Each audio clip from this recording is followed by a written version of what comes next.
Right, let me show you something that is going to make you feel a little bit better. So we've had a massive shakeout event over the last 48 hours where we've had multiple dumps in Bitcoin to wash out the ecosystem of excessive longs. It doesn't show much here, as you can perceive. It's quite bad actually, but we are starting to recover from it. Now, this is Bitcoin. It went as far down, I think, as 94 or even lower, 1,000. As you can see. And then now we're making our way back up slowly. Well, guess what is coming back with a vengeance? Yep, you guessed it.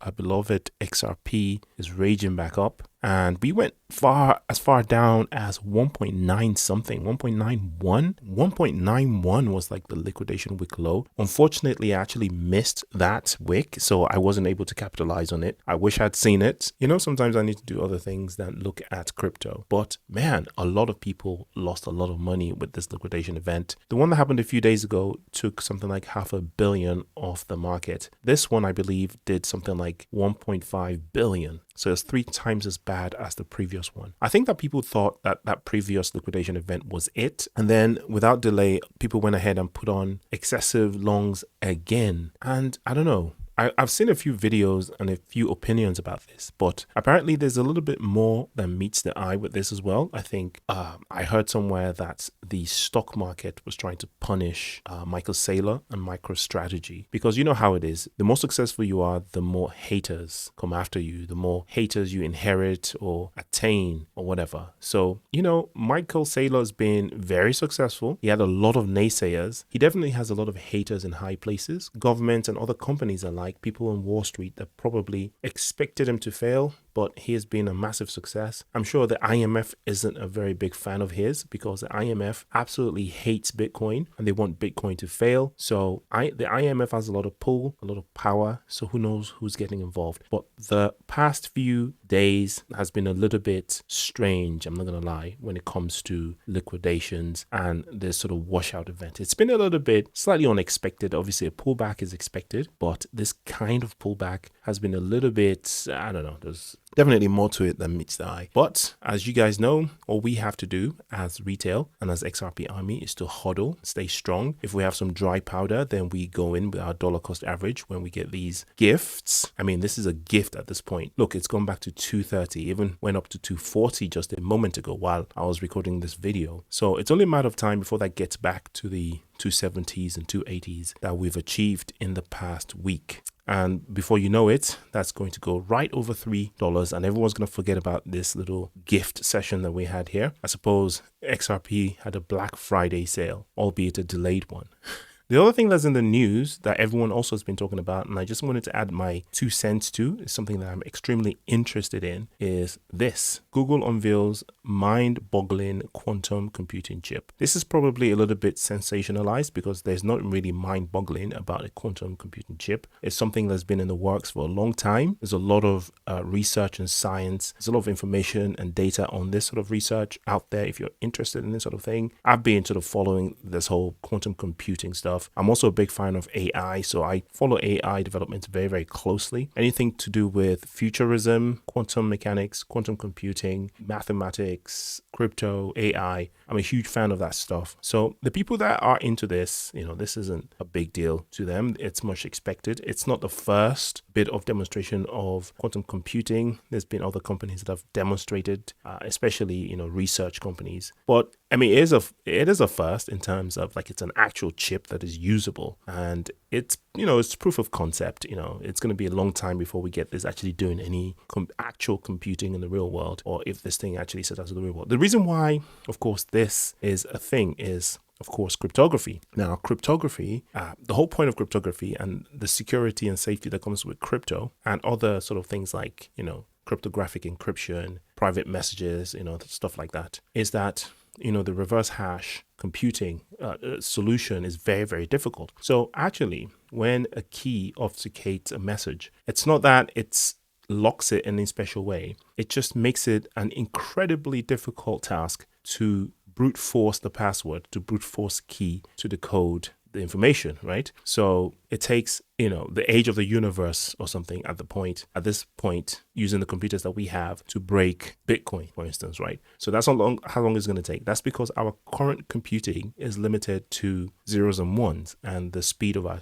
current chips. But a quantum computer doesn't have to be limited to that 0 and 1 realm. In simple terms, it has access to other dimensions that makes the calculations hundreds of times, if not millions of times faster. It's the next step in, computing. But you can totally rest assured that the same companies that are building cryptographic breaking, password breaking code, password breaking technology, key breaking technology, are the same people who are going to be building defense against that. So what we're going to get is simply quantum crypto. So we're going to have quantum keys that are going to be unbreakable by the quantum computers, just like the keys that we have now are pretty much unbreakable by the computers that we have now. So the technology is not exclusive to the people who want to break the codes. It's a generic piece of technology that's going to be used by both people trying to break the code and the people defending the code. So it's always an arms race. It's an all ships rise in a rising tide situation. So the technology is available also to blockchain builders. And all they're going to do is upgrade the technology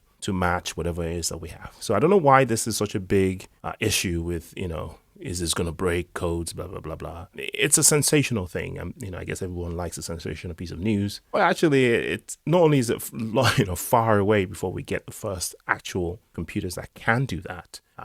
By the time we get that, we would have quantum blockchains as well. The other thing I wanted to mention was the macro events around the world. Now, a lot of us that live in the West are kind of sheltered from what's going on around in the world. Well, these things have a direct effect on the world economy, especially if you consider where these things are kicking off. Now we have an issue kicking off in Syria. Now, Syria is extremely complicated, right? It's even more so than Israel and Palestine. Syria is such a complicated place. There are so many different factions that are facing off with each other, and none of them are really friends of each other, right? So you have the incumbent that's been deposed, who kind of was a friend of Russia and Iran. And then you now have the so-called rebels that have taken over, who are friends of the ISIS group, the Black Flag group that were, rampaging along the region, which means the civilians now in Syria are now even less safe than they were before under the previous administration. And now you have, their neighbors trying to use this opportunity to achieve their own geopolitical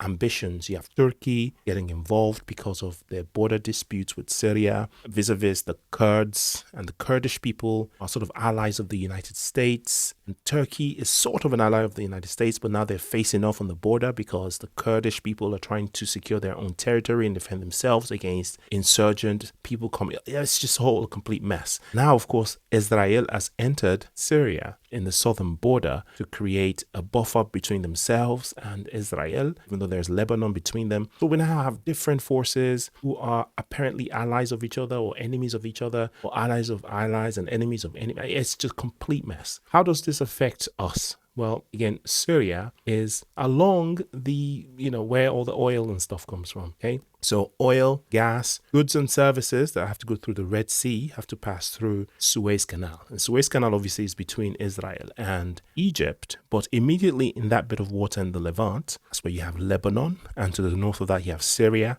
and Turkey. If anything kicks off in that zone, it's going to affect the energy delivery into Europe, especially now that we're going into winter. This is going to be a catastrophic thing in Europe, and it's going to affect all our pockets. And when it affects all our pockets, it affects the economy. If it affects the economy, it's going to affect finances. Cryptocurrencies are not going to be exempt. So there are issues in the macro world that are kicking off all over the place. Obviously, Ukraine and Russia are still going on. There's a lot going on also in Africa that we might not even be aware of. There's a lot going on in the Sahel regions of Africa. So that's Mali, Niger, Burkina Faso, Senegal, and I think it's Chad. A lot kicking off in that area. There's stuff going on in Sudan. There's stuff going on in Ethiopia. It's like everybody's kicking off everywhere. Just wherever you are, I hope you're safe, and we're hoping for better times. I just want world peace so that everyone can have a decent, happy, and pleasant experience